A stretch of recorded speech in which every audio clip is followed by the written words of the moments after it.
നമസ്കാരം guys, welcome back to my channel VPH home. പുതിയൊരു വീഡിയോയിലേക്ക് എല്ലാവർക്കും സ്വാഗതം. ഇന്നത്തെ വീഡിയോയിൽ നമ്മുടെ പരിപ്പാണ് സദ്യക്കൊക്കെ നമ്മൾ തയ്യാറാക്കുന്ന ചെറുപയർ ഉപയോഗിച്ച് തയ്യാറാക്കിയെടുക്കുന്ന പരിപ്പ് കറി ഉണ്ടാക്കുന്നത് എങ്ങനെയാണെന്നും അതിനെന്തൊക്കെ ഇൻഗ്രീഡിയൻസ് വേണമെന്ന് നോക്കാം. വീഡിയോ കണ്ട് ഇഷ്ടപ്പെട്ടിട്ടുണ്ടെങ്കിൽ ചാനൽ സബ്സ്ക്രൈബ് ചെയ്തിട്ടില്ലെങ്കിൽ ഒന്ന് സബ്സ്ക്രൈബ് ചെയ്ത് തന്നെ എല്ലാവരും ഒന്ന് സപ്പോർട്ട് ചെയ്യണം. സബ്സ്ക്രൈബ് ചെയ്യാൻ ആരും മറക്കരുതേ. ഞാനൊരു 100 ഗ്രാമോളം ചെറുപയർ പരിപ്പാണ് എടുത്തിട്ടുള്ളത്. ചെറുപയറിൻ്റെ പരിപ്പ് കടകളിൽ നിന്നൊക്കെ വാങ്ങിക്കാൻ കിട്ടും. ആ പരിപ്പ് കഴുകി വൃത്തിയാക്കി ഒരു കുക്കറിലേക്ക് എടുത്തിട്ടുണ്ട്.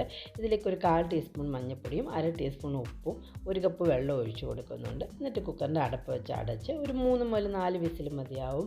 പെട്ടെന്ന് തന്നെ പരിപ്പ് നമുക്ക് വെന്ത് കിട്ടുന്നതാണ്. തീ ഒരു മീഡിയം ലോ ഫ്ലെയിമിൽ വെച്ചിട്ട് വേവിച്ചെടുക്കുക.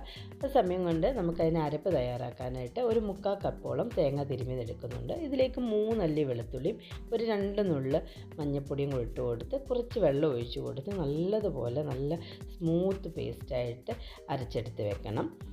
നമ്മുടെ പരിപ്പ് 4 വിസിൽ കഴിഞ്ഞിട്ടുണ്ട്. നല്ലതുപോലെ കുക്കറിൻ്റെ ആവിയൊക്കെ പോയിട്ടുണ്ട്. നമുക്കിനി അടുപ്പം തുറന്ന് നോക്കാം.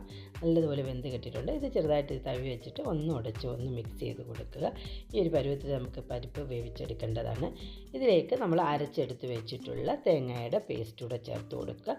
കുറച്ച് കറിവേപ്പിലയും കൂടെ ചേർത്ത് കൊടുക്കുന്നുണ്ട്. ഞാനിപ്പോൾ തേങ്ങയുടെ പേസ്റ്റ് ഇട്ട് കൊടുത്ത പാത്രത്തിൽ കുറച്ചുകൂടെ തേങ്ങയുടെ പേസ്റ്റ് മിക്സ് ഇരിപ്പുണ്ടായിരുന്നു. അതൊരു 1/2 കപ്പ് വെള്ളം കൂടി ഒഴിച്ച് കൊടുത്ത് അതും ഒന്ന് ഒഴിച്ച് കൊടുക്കുന്നുണ്ട്. ഇതിനെ നല്ലതുപോലെ ഒന്ന് ഇളക്കി യോജിപ്പിച്ചെടുക്കണം.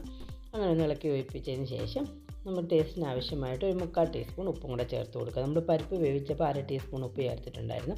ഉപ്പ് നമ്മുടെ ടേസ്റ്റിനനുസരിച്ച് നമ്മൾ ചില ഉപ്പിന് നല്ല ഉപ്പ് രസം ഉണ്ടാവും.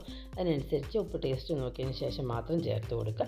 ഇതൊരു 1 മുതൽ 2 മിനിറ്റ് തേങ്ങയും ആ വെളുത്തുള്ളി എല്ലാം ഒന്ന് വെന്ത് കിട്ടാൻ വേണ്ടി തീ ഒരു മീഡിയം ലോ ഫ്ലെയിമിൽ വെച്ചിട്ട് ഒന്ന് തിളപ്പിച്ചെടുക്കുക. നല്ലൊരു പരിപ്പ് കറി റെഡി ആയിട്ടുണ്ട്. ഈ ഒരു അളവിൽ അല്പം ലൂസായിട്ട് ഈ ഒരു അളവിൽ വേണം നമ്മൾ ആദ്യം ഒന്ന് തിളപ്പിച്ചെടുക്കാൻ.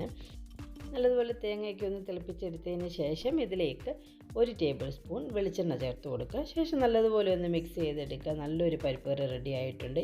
ഈ ഒരു പരുവത്തിൽ ലൂസായിട്ട് വേണം നമ്മൾ ആദ്യം ഒന്ന് തിളപ്പിച്ചെടുത്ത് വെക്കാൻ.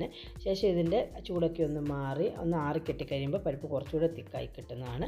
ഈ ഒരു അളവിൽ നമ്മൾ പരിപ്പെടുത്ത് കറി തയ്യാറാക്കുകയാണെന്നുണ്ടെങ്കിൽ നമുക്ക് ഒരു 10 മുതൽ 12 പേർക്കൊക്കെ സദ്യക്ക് നല്ലതുപോലെ സെർവ് ചെയ്യാൻ പറ്റുന്നതാണ്. എല്ലാവരും ഉണ്ടാക്കി നോക്കി അഭിപ്രായങ്ങളും നിർദ്ദേശങ്ങളും കമൻറ്റ് ചെയ്യുക.